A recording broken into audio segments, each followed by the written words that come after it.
myself and my friend Mike Freeman want to share some information with you. I want to begin with a reminder, and that is that we're here today because George Floyd is not here. He should be here. He should be alive, but he's not. About 9 days ago, the world watched Floyd utter his very last words, "I can't breathe," as he pled for his life. The world heard Floyd call out for his mama and cried out, "Don't kill me." Just 2 days ago, when I became the lead prosecutor in the murder of Mr. Floyd, I asked for time to thoroughly review all the evidence in the case, and we looked at the evidence that's available, and the investigation is ongoing at this time. I also said that I know it's asking a lot of people to give us time, particularly people who have suffered for decades and centuries of injustice, to be patient, and yet we did get that time, and together a very strong, experienced team, which included County Attorney Mike Freeman, his team, and my team. We reviewed the evidence together with the BCA, and we have something to announce today. Before I announce it, I want to say thank you for the patience of the people who they've shown me and our entire team in pursuit of justice, and I'm here to make these announcements right now. First, today, I filed an amended complaint that charges former Minneapolis police officer Derek Chauvin with murder in the second degree for the death of George Floyd. I believe the evidence available to us now supports the stronger charge of second-degree murder. We've consulted with each other, and we agree. Second, today, arrest warrants were issued for former Minneapolis police officers J.A. King, Thomas Lane, and Tu Tao. Finally, I'd like to announce that today, Hennepin County Attorney Michael Freeman and I filed a complaint that charges police officer King, Lane, and Tao with aiding and abetting murder in the second degree, a felony offense. I strongly believe that these developments are in the interest of justice for Mr. Floyd, his family, our community, and our state. I'm the lead prosecutor in this case. I'll be speaking and addressing the public, but this is absolutely a team effort. We are working together on this case with only one goal: justice for George Floyd. I want to thank first Mr. Hennepin County Attorney Mike Freeman, who has been a true partner in this matter at every step of the way. His experience and insight have been invaluable and will continue to be counted on by the team. I also want to thank County Attorney Freeman's professional staff who have cooperated and worked together with my staff and the investigating officers from the very minute this case started. I also want to thank Superintendent Drew Evans of the Bureau of Criminal Apprehension and his professional staff for the care and speed with which they are conducting this investigation. And I want to thank especially U.S. Attorney Erica McDonald and Special Agent in Charge Rainer Drolskagen, who are conducting a parallel federal color of law investigation. I have heard directly from the leadership of the Department of Justice that there is full support for her leadership in pursuit of her investigation. And as she put it so well, one team, one goal, one mission. I agree 100%. As I said earlier, I thank Mr. Floyd's family. I think, and I can speak for Mr. Freeman and I jointly thank them, along with U.S. Attorney McDonald. We thank the community for their patience in allowing us the time and space we need over these days to lay these charges. As it is so hard to do, I now ask for continued patience. This case continues to be under investigation. We will not be able to say very much publicly about the investigation, except that we encourage anyone who believes that they have evidence in this case to come forward and to be cooperative with the investigation. As we develop the case for prosecution, which will also not be able, we will not be able to say very much publicly about it because our job is to seek justice and to obtain a conviction, not to make statements in the press, but to do our talking in court. So I ask for your patience again while we limit our public comments in pursuit of justice. I also ask for your trust that we are pursuing justice by every legal and ethical means available to us. I also want to add a word of caution. The investigation is ongoing. We are following the path of all of the evidence. Wherever it leads, we are investigating as quickly as we can because speed is important. We're also investigating as thoroughly as we can because being complete and thorough is critically important, but it takes time. The reason thoroughness is important is because every single link in the prosecutorial chain must be strong. It needs to be strong because trying this case will not be an easy thing. Winning a conviction will be hard. In fact, County Attorney Freeman is the only prosecutor in the state of Minnesota who has successfully convicted a police officer for murder. And he can tell you that it's hard. I say this not because we doubt our resources or our ability. In fact, we're confident in what we're doing. But history does show that there are clear challenges here, and we are going to be working very hard and relying on each other and our investigative partners and the community to support that endeavor. To the Floyd family, to our beloved community, and to everyone that is watching, I say, George Floyd mattered. He was loved.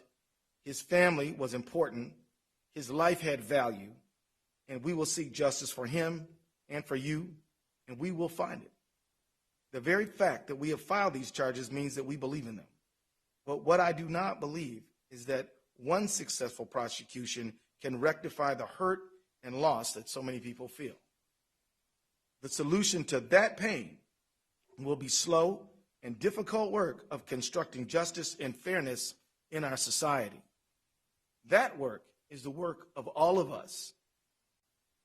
We don't need to wait for the resolution and investigation of this case to start that work. We need citizens, neighbors, leaders in government and in faith communities, civil and human rights activists to begin rewriting the rules for a just society now. We need new policy and legislation and ways of thinking at the municipal, state, and federal levels. The world of arts and entertainment can use their cultural influence to inspire change that we need. There is a role for all who dream of a justice that we haven't yet experienced. In the final analysis, a protest can shake a tree and can make the fruit fall down. But after that fruit is in reach, collecting it and making the jam must follow. The demonstrations and the protests are dramatic and necessary, but building just institutions is more of a slow grind, but equally important. And we have to begin that work as well. We need your energy, and we need everyone's help right now. Thank you very much. We'll take a few questions. Yes, ma'am.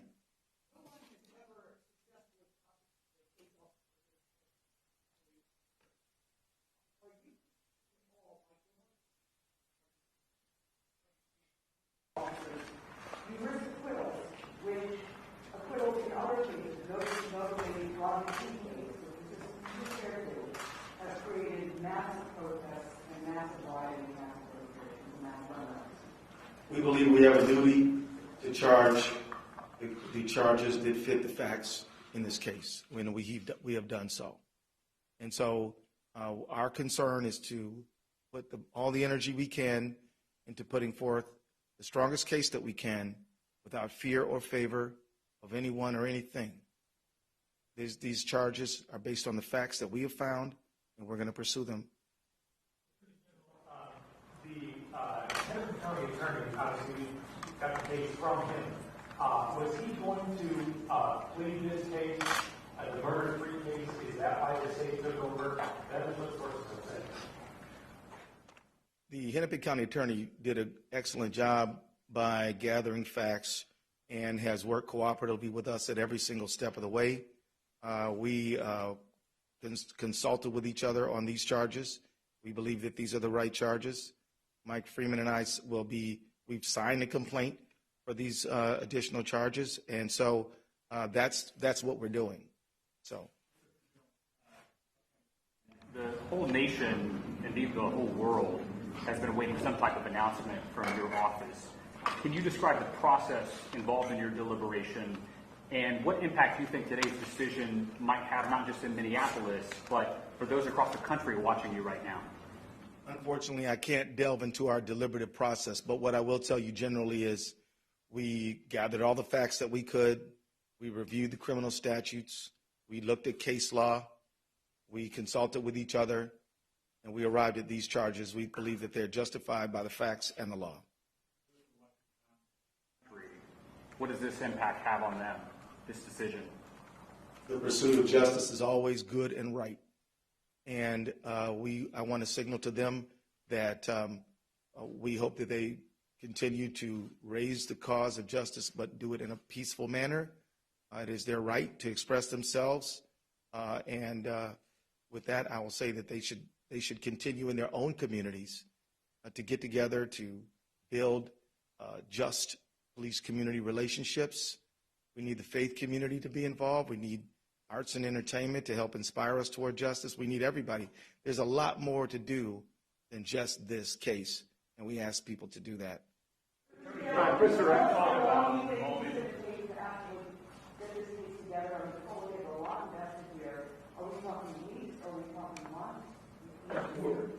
I want to thank you for asking that question, because part of my comments were to help set expectations in a realistic light. In order to be thorough, this is going to take months. And I don't know how many, but it is better to make sure that we have a solid case, fully investigated, researched before we go to trial than to rush it. And so it will take a while, and I can't set a deadline on that. Way in the back. Attorney General, Chris Rexman, Carolina. The Floyd family had asked for a first-degree murder charge as well as their attorney. You decided to charge second-degree unintentional murder while committing a felony. Can you explain what that charge means, unintentional murder versus second-degree intentional murder, please? Well, according to Minnesota law, you have to have premeditation and deliberation to charge first-degree murder.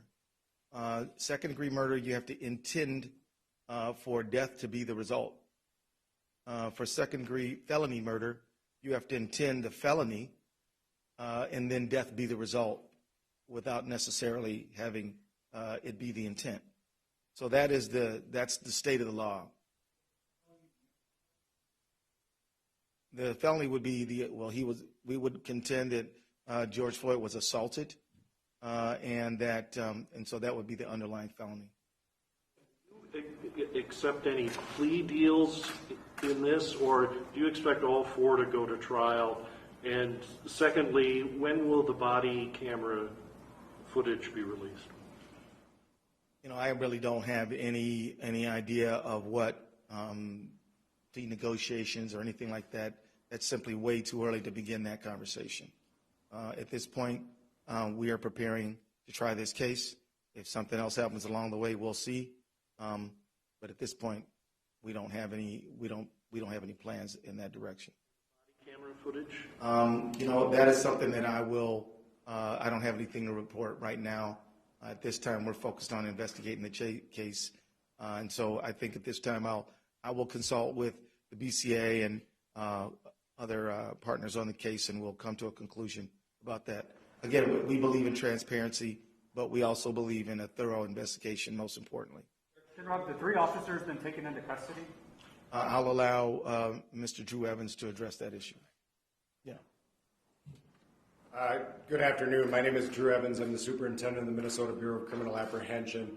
We are in the process of taking the officers into custody. I can report that one is in custody now, and the other two we are in the process of taking into custody and expect them to be this afternoon.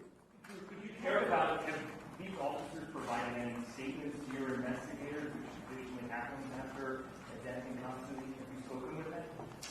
I will, as the Attorney General said, we can't speak about all the details of the case other than what's really in the complaint at this time. I will tell you with any investigation, as I've told you all from the very beginning, we have teams of investigators from the BCA jointly investigating this with the FBI, trying to obtain all information.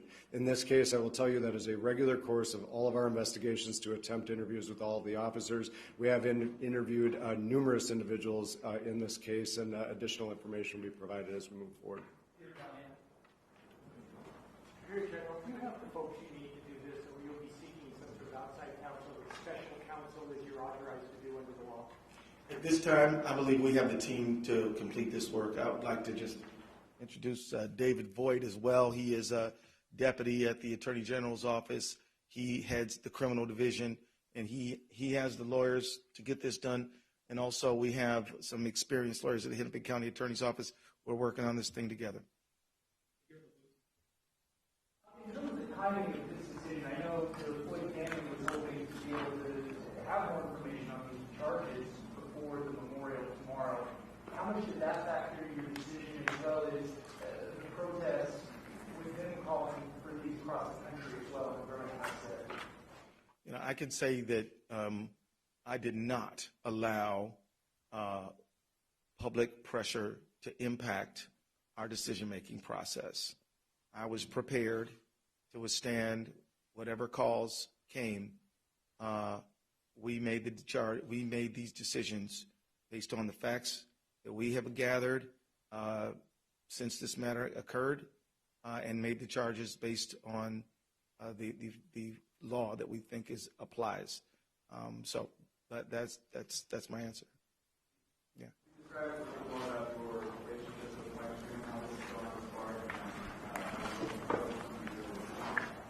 It's going fine. It's going great. I spent a lot of time in Hennepin County when I was a trial lawyer myself, and I know all the lawyers there. I respect them all, admire them all, and we're going on fine. Can I introduce you? Okay. Andy Lefebvre, he represents Hennepin County Attorney's Office. His first deputy for Mike Freeman. Right.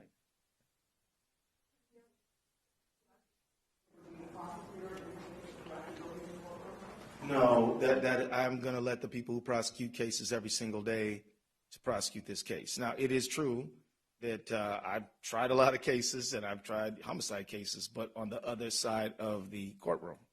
The people who know how to prosecute, I'm going to let them do that work.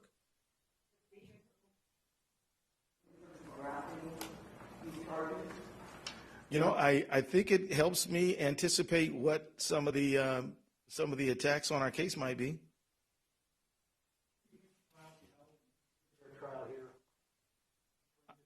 I see no reason why we can't get a fair trial here. With the charges that were just filed, my math is correct. Do the three officers now face a potential same maximum sentence as Officer Chauvin? Yes. Well, yes, sir. I apologize if you've addressed this before, but does your involvement in this case now put you on the sidelines in terms of the legislative process and working for police reform legislation? No. I'll continue to do all the duties that I have, which involve legislative, which involve a lot. We've been very active in the civil space. We've been active in representing state agencies and government. I'll continue to supervise that as I always do.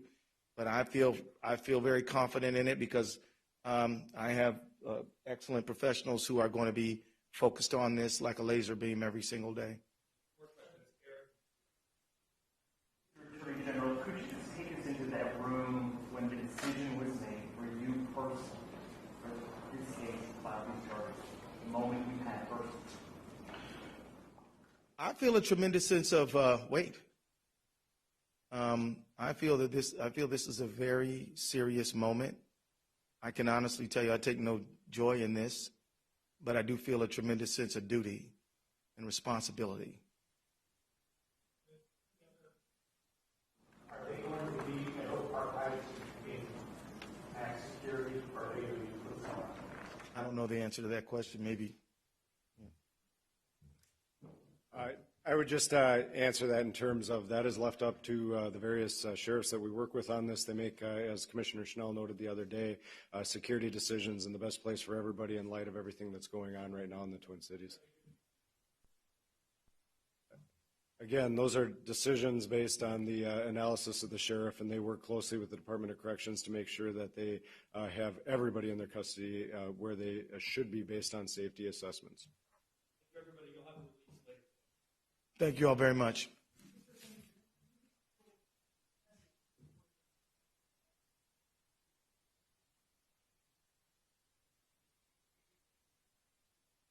I will say to them that I pledge and I promise to hold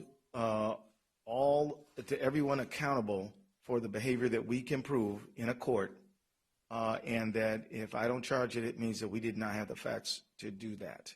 So I'll simply say that as the people who are legal professionals, professional prosecutors, we are taking our duty seriously, and we are working with the people who gather the facts, and we have done the work that we believe is possible, ethical, and right.